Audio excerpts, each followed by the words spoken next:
Zapandonique, Zapandonique, Zapandonique, Donique, Donique. Mon Dieu, tu es bon. Mon Dieu, tu es bon. Il est bon, ce Dieu merveilleux. Est-ce que tu peux élever ta voix? Dis-lui combien de fois tu l'aimes. Car c'est lui seul qui accomplit ces merveilles dans ta vie. Alors chante avec moi. Élève ta voix, dis-lui encore une fois, combien de fois tu l'aimes. Oui Seigneur. Merci à toi Seigneur Jésus. Par ta seule que nous avons été sauvés. Car tu es bon. Tu es excellent. Tu es ce Dieu magnifique dont nous avons eu la grâce de te connaître, de venir avec toi, marcher avec toi, car tu es le roi des gloires. Mon Dieu, tu es bon, tu es bon, tu es bon. Mon Dieu, tu es bon, mon Dieu, tu es bon, mon Dieu, tu es bon, tu es bon, tu es bon. Zambé malamu, Zambé malamu, Zambé malamu, malamu, malamu, Zambé malamu, Zambé malamu, Zambé malamu, malamu, malamu. Loye kinzapati donikwe, lolimi na yango iri, nila mivoro mo zapa, zapa mzunikwe, zonikwe, zonikwe, zonikwe, zonikwe. Tu es ce Dieu merveilleux dont nous adorons, nous célébrons cet après-midi. Merci à toi pour ta grâce. Merci pour ta présence. Merci parce que oui, tu es celui qui fait toutes choses bon en ton temps selon ta volonté. Merci de nous avoir unis cet après-midi, Seigneur, ensemble dans ta présence. Merci d'avoir fait de chacun d'entre nous, Seigneur, un instrument selon ta volonté, mais pour ta gloire. Merci d'avoir sélectionné et fait de chacun d'entre nous, Seigneur, des royaumes des sacrificateurs pour toi, Père. Alors nous te disons merci. Merci à toi. Reçois toute la gloire. Reçois l'élévation. Sois acclamé cet après-midi. Sois élevé encore cet après-midi. Au nom de Jésus-Christ. Amen.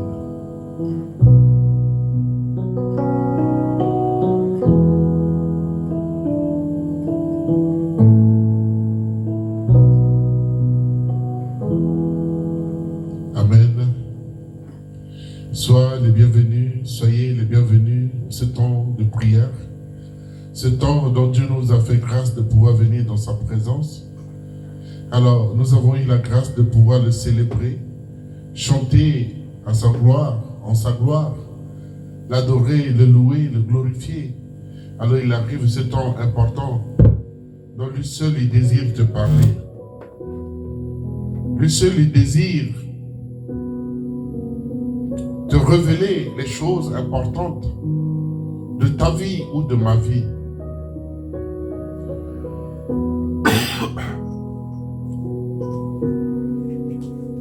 Cet après-midi, par la grâce de Dieu,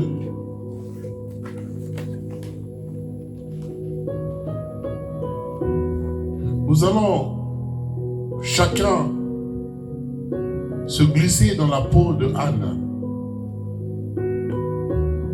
une femme d'exception.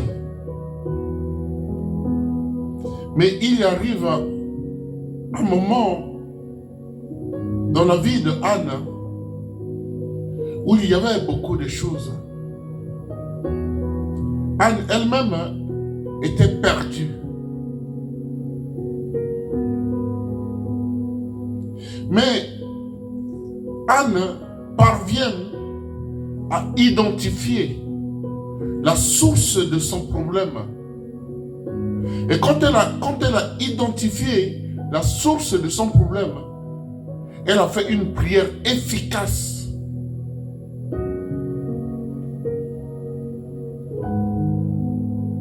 C'est pour cela, ce matin, ce sujet dont nous allons parler est celui dont Anne parvient à identifier la source de son problème et à faire une prière efficace.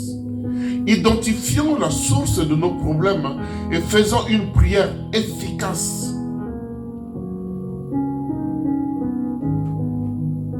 Nous allons sans plus tarder lire dans le livre de 1 Samuel, le chapitre 1. Nous lisons du verset 11 au verset 15. C'est écrit ceci. Elle fit un vœu en disant: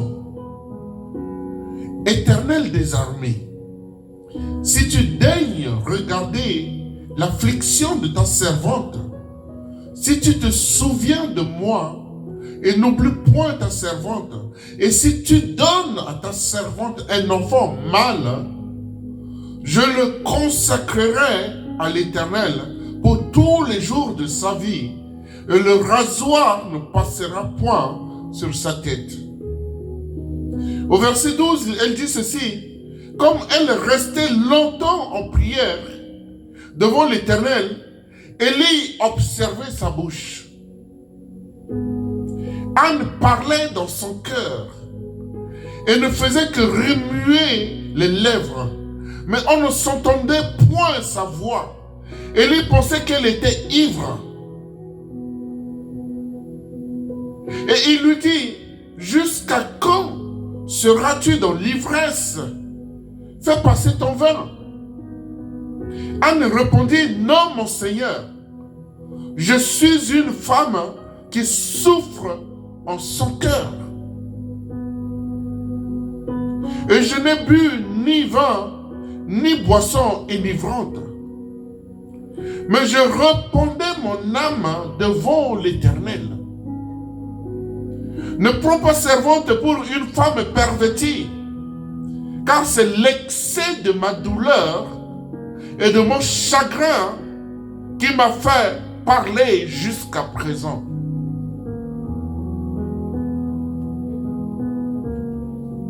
Au verset 17, au verset 8,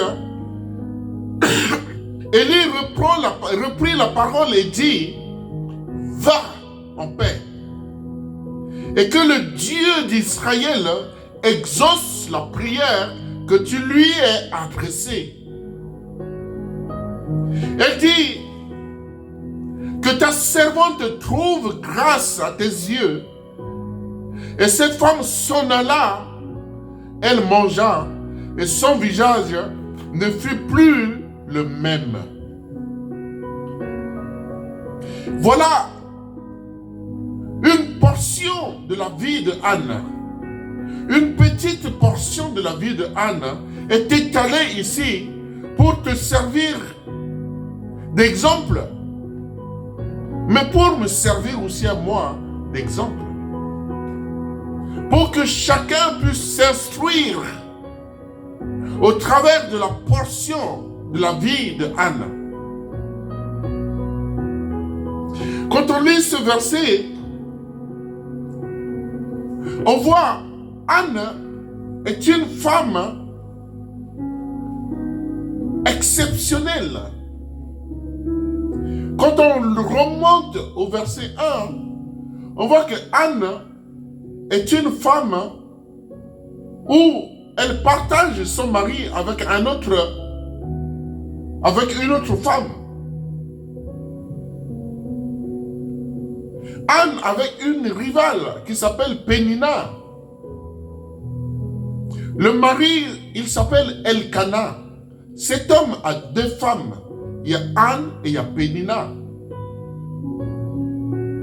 Mais cet homme, quand tu lis, tu comprendras que cet homme avait un mode de vie basé sur les principes de Dieu. Chaque année, cet homme va prendre sa famille, ses épouses, et va monter à la montagne pour offrir à Dieu des sacrifices.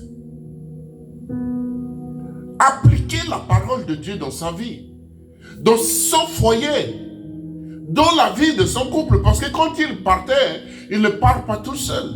Il part avec ses 2 épouses, avec tous ses enfants, toute sa famille.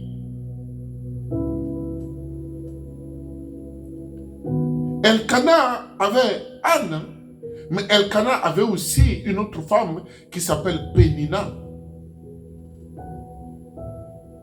Mais parmi les 2 épouses, il y a Pénina qui a eu de manière naturelle et facile à faire des enfants à Elkana.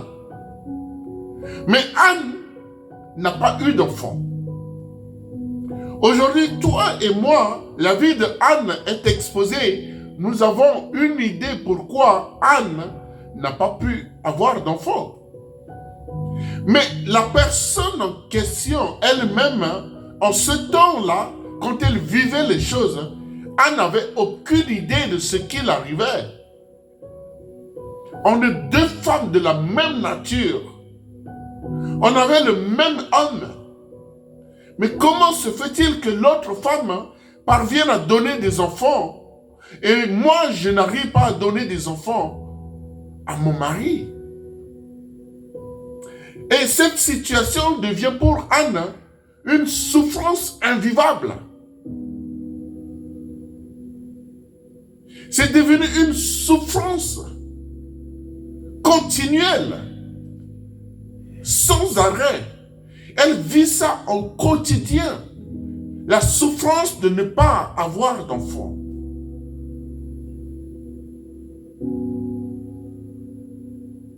Quand on lit la vie de Anne, à aucun moment on a dit Anne avait un confident où elle peut se confier, parler de son intimité, de son problème personnel, de ce qu'elle traversait, de ce qu'elle vivait. Mais Anne avait son confidence et son cœur. Elle a tout gardé dans son cœur. Sa souffrance. Elle a tout gardé en elle.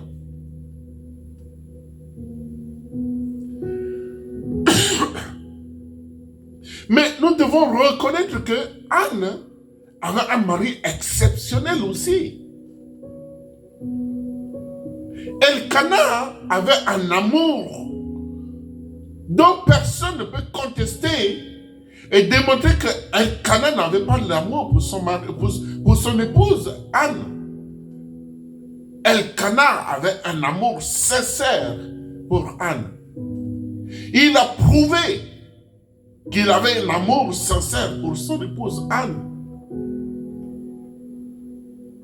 Parce que quand on lit dans 1 Samuel chapitre 1, le verset 4 au verset 5, c'est écrit: le jour où Elkana offrait son sacrifice, il donna des portions à Pénina, sa femme, et à tous les fils et à toutes les filles qu'il avait d'elle. Et au verset 5, mais il donna à Anne une portion double, car il aimait Anne. C'est-à-dire que avec Pénina, qui lui a donné des enfants, on parle des fils, on parle des filles. Ça veut dire que Pénina a donné beaucoup d'enfants, des garçons et des filles. Mais c'est écrit que il donna à Pénina, il donna à ses garçons, il donna à ses filles, mais à Anne, il donne le double de portions. Ça veut dire que le double de ce qu'il donne à chaque fois à Pénina ou à ses enfants. La seule raison qui pousse Elkanah à donner à Anne le double de sa portion, il s'est écrit que parce qu'il aimait Anne. Un geste qui prouve l'amour qu'il avait pour Anne.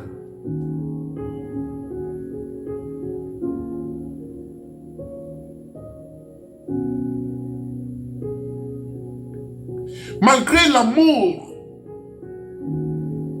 de son mari au quotidien,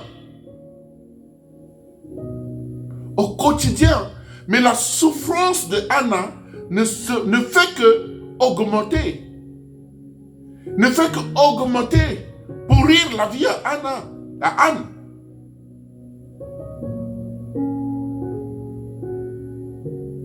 C'est vrai qu'on peut comprendre que Anna avait aussi un autre problème supplémentaire. C'est-à-dire, le problème de Anna, c'est aussi Pénina, sa rivale. Pénina est un outil entre les mains de l'ennemi pour pourrir la vie à Anne.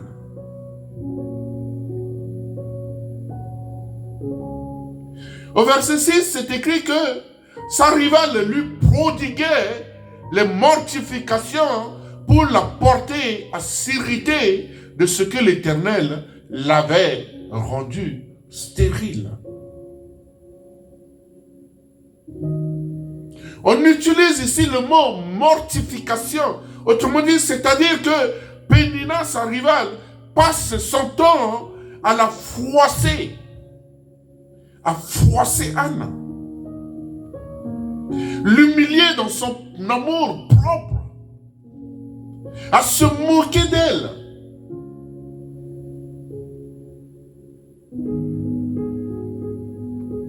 Et Anne vit cette situation au quotidien. Les regards avec mépris. Les petits mots de pique qu'elle envoie vers Anne. Mais Anne avait un défaut.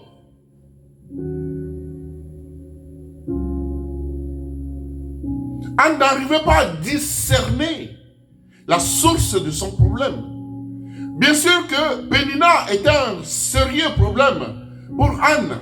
Mais Pénina n'est qu'un instrument entre les mains de l'ennemi pour pourrir, pour enlever à Anne sa joie de vivre. Parce que malgré son enfant, Anne, puisqu'elle a un mari qui l'aimait tellement et qui montre des gestes d'amour entre elle et Pénina, Anne devait se réjouir déjà d'avoir un mari pareil. Que tu n'as pas donné d'enfant, mais il t'aime.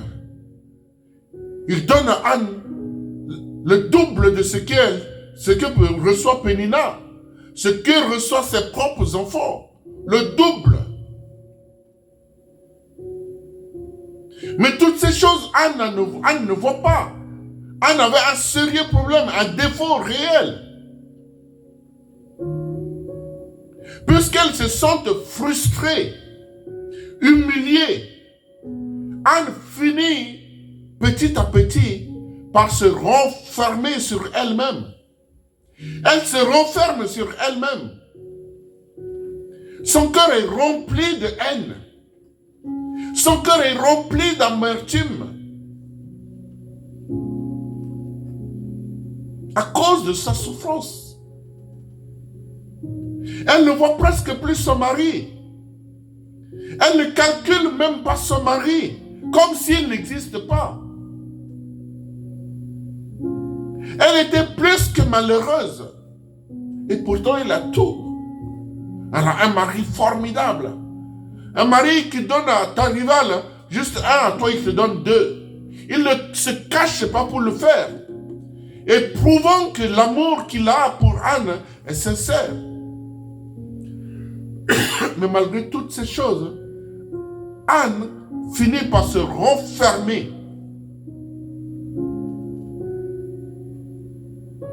Sa douleur devient tellement forte, devient invivable. Elle se renferme. c'est comme ça, il y a beaucoup, c'est comme ça vivent beaucoup d'entre nous. Beaucoup se comportent de la même manière que Anne en ce moment-là. Quand ça ne va pas, Jésus dit, nous devons avoir un esprit de discernement. L'esprit de discernement ne nous sert pas seulement à discerner si l'esprit vient de Dieu ou il n'est pas de Dieu. Mais l'esprit de discernement va te permettre aussi de comprendre si la source de ton problème est spirituelle ou c'est physique.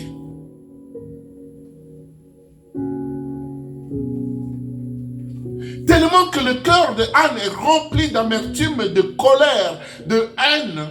Elle n'a pas le temps de prendre le temps et discerner ou rechercher la source de son problème.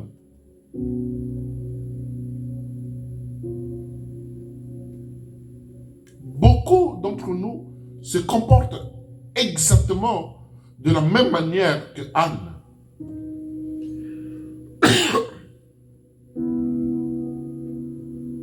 On peut comprendre que l'attitude de sa rivale, au fil du temps, c'est devenu agaçante. On peut comprendre cela. On peut comprendre que le comportement de sa rivale au fil du temps lui enlève la joie de vivre. Les comportements qu'elle affiche, sa rivale, transforme la vie de Anne en une vie d'enfer. Oui, ça c'est une situation réelle qu'on ne peut pas ignorer, bien sûr. Mais Anne, en tant qu'une femme qui marche avec un homme qui aime Dieu, que toute sa vie est conditionnée au rythme de vie de Dieu, de règles de Dieu, la loi de Dieu, les principes de Dieu. Anne devait avoir l'esprit de discernement, discerner la source de mon problème, la source de ma souffrance. Qu'est-ce qui fait que j'ai tout, mais je n'ai pas la joie de vivre? Qu'est-ce qui fait que je suis dans l'abondance, mais je ne me jouis pas de cette abondance?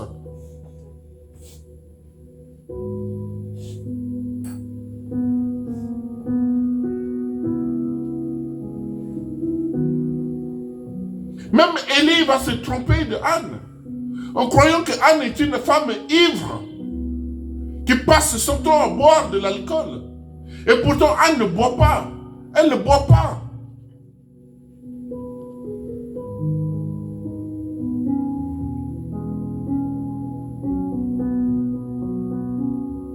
Si tu n'identifies pas la source réelle de ton problème, alors, comme Anne a pris tout le monde de cible. Anne a pris tout le monde de cible, même le manger. Parce que quand nous lisons, c'est écrit qu'arrivait un moment, Anne ne mangeait plus. Elle ne buvait plus. Elle ne s'alimente plus. Elle a perdu goût à la vie. Elle a perdu goût au sens de la vie que Dieu lui a donné malgré un mari formidable, exceptionnel. Mais Anne n'avait pas la joie de vivre.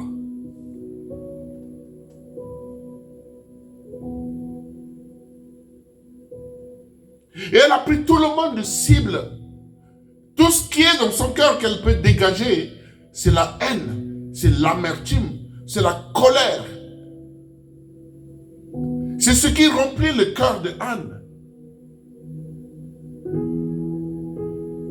Mais aujourd'hui, toi et moi, puisque ceci a été écrit pour te servir d'exemple à toi et à moi, et aussi pour notre instruction, nous devons voir que nous connaissons la source de problème de Anne.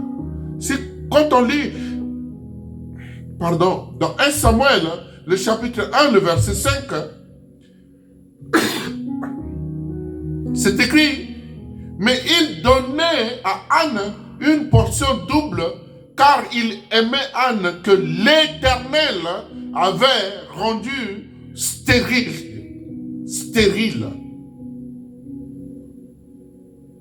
l'Éternel avait rendu Anne stérile. C'est ni Pénina, c'est ni son mari Elkana, c'est ni un homme, c'est ni une puissance.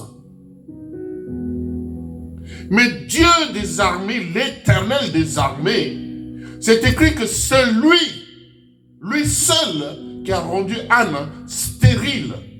Alors pourquoi? On ne le sait pas, personne ne le dit.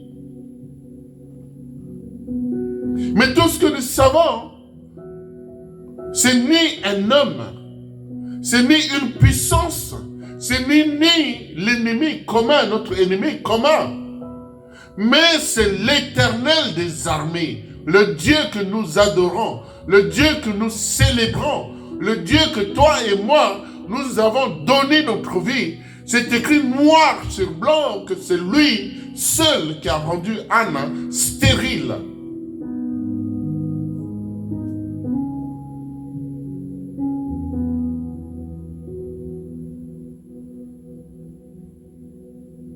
Ça a duré combien de temps?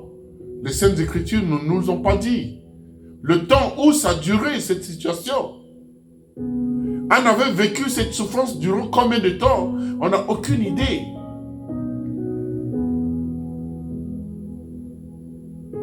Mais Anne a compris quelque chose que j'ai l'habitude de monter à la montagne avec mon mari. Quand nous donnons un sacrifice, nous le donnons à un Dieu vivant qui existe. En ce moment, Anne va vers Dieu pour chercher à identifier la source de son problème. La source de son problème.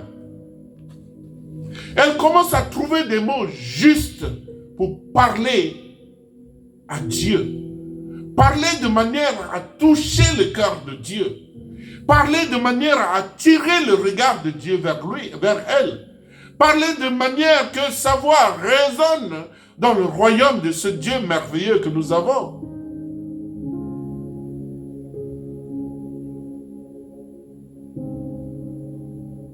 Il va commencer par une promesse.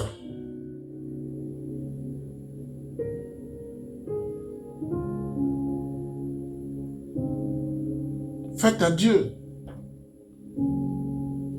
Au verset 11, on dit, elle fit un vœu en disant, Éternel des armées, si tu daignes regarder l'affliction de ta servante, si tu te souviens de moi et n'oublie point ta servante, et si tu donnes à ta servante un enfant mâle avec précision, elle a parlé avec précision.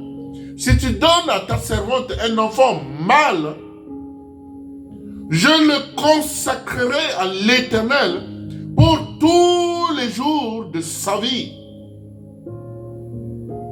Autrement, tu me donnes un enfant, je te le redonne.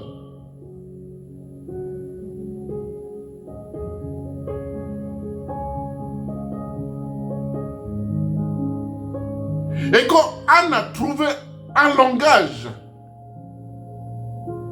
compatible à Dieu, elle commence à parler. Alors, elle a attiré l'attention de Dieu. Elle a attiré le regard de Dieu. Elle a attiré toute pensée et le cœur de Dieu vers elle. Vous savez, quand on parle de le temple physique, c'est écrit que Dieu dit, je n'habite plus dans l'édifice fait de la main de l'homme. Mais, puisque c'est un endroit qui porte mon nom, mes yeux voient là-bas et mon cœur y est aussi. C'est-à-dire, au moment que Anne est montée au temple, elle commence à prier, trouver le langage juste, compatible à Dieu. Au moment qu'elle commence à parler, Anne est entrée dans le cœur de Dieu. Dieu a ouvert son cœur à Anne. Dieu a ouvert les yeux et se tourne pour voir Anne. Dieu a ouvert ses oreilles pour entendre la voix de Anne. En disant, oui, si tu me donnes un enfant mâle, je te le redonne pour tous les jours de sa vie. Et pourtant, Pénina a eu naturellement des enfants, mais aucun de ces enfants-là, il y a une promesse faite ainsi, que je te donne un de ces enfants. Non, Pénina a gardé ses enfants pour elle-même. Mais le seul que tu vas me donner, un seul que tu vas me donner, je te le redonne pour tous les jours de sa vie. Il t'appartient, il sera avec toi, il te servira, il restera dans ton temple, dans ta maison pour te servir. En ce moment, Dieu se lève sur son trône pour regarder qui peut parler ainsi. Pénina, on a beaucoup de garçons et de filles. Elle en a consacré aucun d'entre eux à l'Éternel. Mais celle qui n'en a pas encore, qui est juste en train de faire un vœu, ça veut dire que demander, va encore promettre de me redonner cet enfant dont elle n'a même pas encore eu, qui peut parler ainsi. Une prière juste, compatible à la volonté de Dieu. Une prière juste, inspirée, compatible à la vision de Dieu. Une prière juste, inspirée, compatible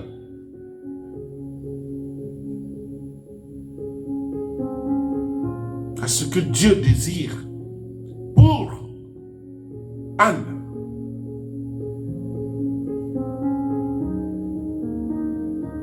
Mais c'est écrit que en ce moment, quand elle priait, au verset 12, c'est écrit, comme elle restait longtemps en prière devant l'Éternel, Élie observa sa bouche. Elle est restée longtemps. La durée du temps ici n'est pas définie. Est-ce que c'est une journée complète, juste un seul après-midi, ou toute la matinée, ou des semaines, ou des mois, des heures et des heures et des heures? Ce temps n'est pas défini. Mais c'est écrit que comme elle restait longtemps dans la prière devant l'Éternel, mais personne n'a entendu la voix de Anne. On voyait juste sa bouche qui bougeait. Elle remuait les lèvres. Mais personne n'a pu entendre de quoi elle dit. Qu'est-ce qu'elle dit? Mais les lèvres qui bougent, des mots, comme on dit, le silence, ce silence a fait beaucoup de bruit devant l'Éternel. Le silence de Anne en ce moment-là, avec les lèvres qui bougent, pas un seul mot que l'entourage puisse entendre, a fait beaucoup de bruit dans le royaume de Dieu. Dans le temple, personne n'a entendu sa voix. Mais là-haut, là-bas, la voix de Anne a résonné comme la voix d'une trompette. Au verset 13, c'est écrit, Anne parlait dans son cœur et ne faisait que remuer les lèvres, mais on n'entendait point sa voix. Rester longtemps dans la présence de Dieu, en prière, en remuant les lèvres, en trouvant des mots justes, compatibles à Dieu. Un secret entre Anne et Dieu. Même quand Élie pensait que Anne était ivre, Élie va parler. Mais qu'est-ce qu'elle a dit, Anne? Ne prends pas ta servante pour une femme pervertie, car c'est l'excès de ma douleur et de mon chagrin qui m'a fait parler jusqu'à présent.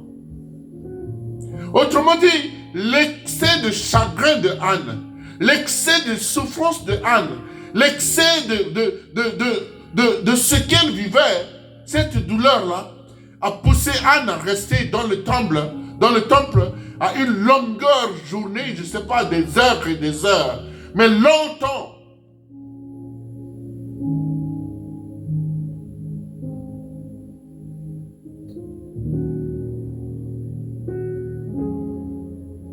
Anne a compris. Peu importe, même si c'était la main de l'homme, peu importe ce qui m'arrivait, mais je sais où je peux trouver une solution. Un seul lieu, un seul Dieu, le seul et vrai et véritable Dieu. Anne se tourne vers Dieu. À la longueur du temps, pendant longtemps, devant l'Éternel, elle parlait. Le chagrin de son cœur la pousse à parler. La souffrance la pousse à parler.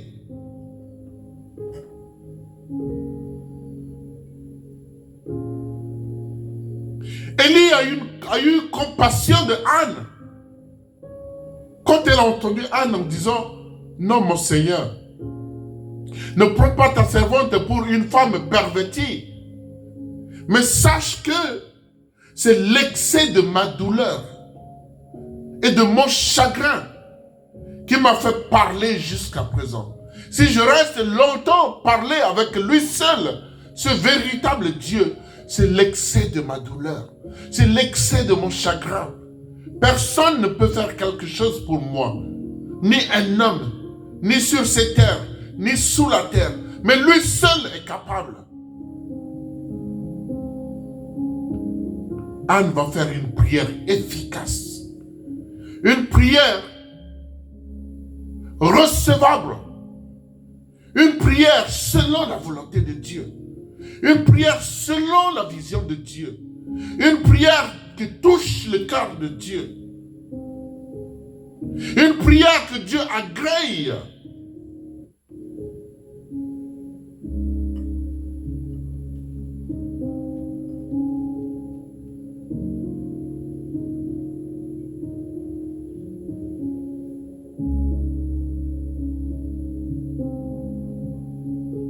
Si Anne n'avait pas identifié la source de son problème et n'avait pas allé vers celui seul qui peut faire quelque chose pour elle, alors elle va rester toute sa vie. Je ne sais pas comment ça devait être la suite de sa vie. Une souffrance pareille, le chagrin. Il dit, c'est l'excès de ma douleur qui me pousse à parler aussi longtemps. C'est l'excès de mon chagrin qui me pousse à parler aussi longtemps, à rester aussi longtemps à parler. Et même si personne n'entend ma voix, mais lui, là-haut, il entend ma voix.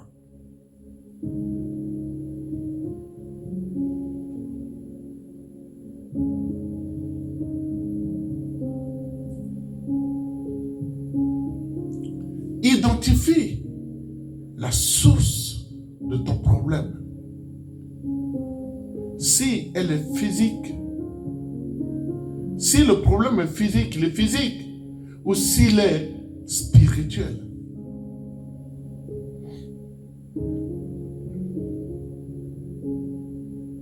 Si c'est physique, alors, deux possibilités de résoudre cela. De manière physique, mais avec Dieu.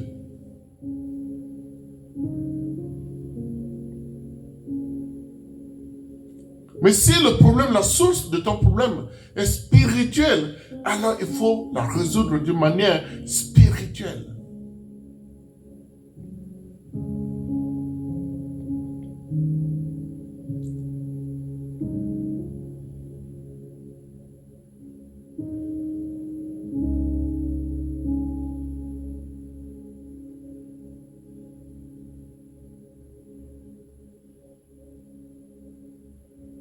Anne parvient à identifier la source de son problème et elle a ciblé sa prière. Elle a orienté sa prière d'une manière précise.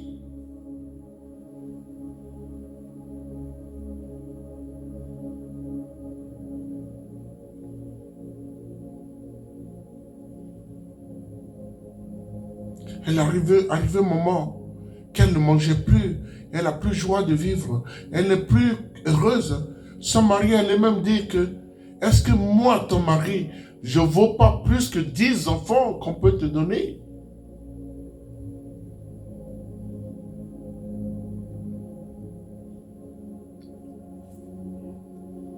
Pardon.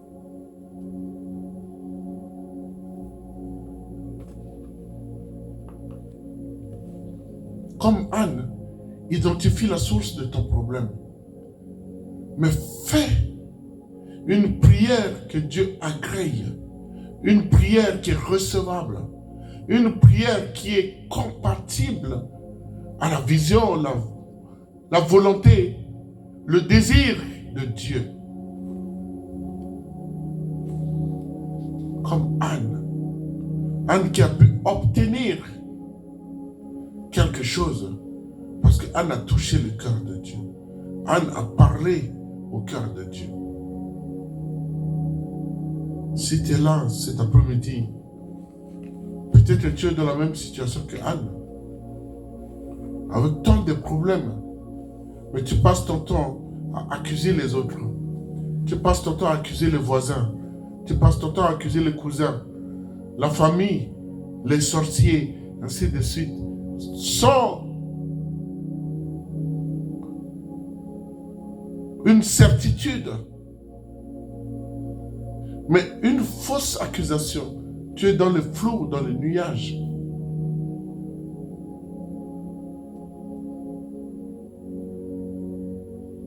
Alors toi, comme Anne cet après-midi, cible ta prière, oriente ta prière.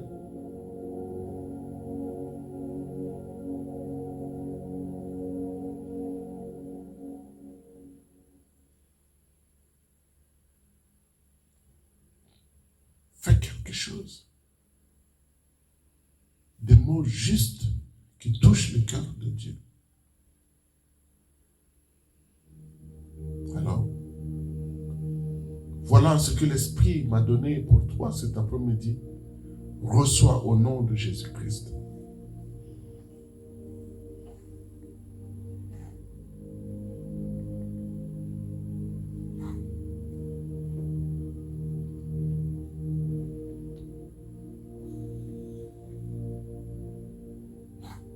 Nous allons prier. Si tu es dans cette situation, de là où tu es à la maison, élève ta voix et prie avec moi. Dis-lui combien de fois et que tu te trompes et que tu as pris tout le monde de cible parce que, oui, c'est la douleur de ton chagrin, c'est l'excès de ton chagrin qui t'amène à faire ceci. Mais tu reconnais et tu demandes pardon. Et cherche la source de ton problème. Prions ensemble. Oui, Père, nous te disons encore merci. Merci pour cet enseignement. Merci pour chaque personne que tu as accordé la grâce de pouvoir entendre ta parole. Merci pour tout ce que tu vas leur faire. À toi seul la gloire.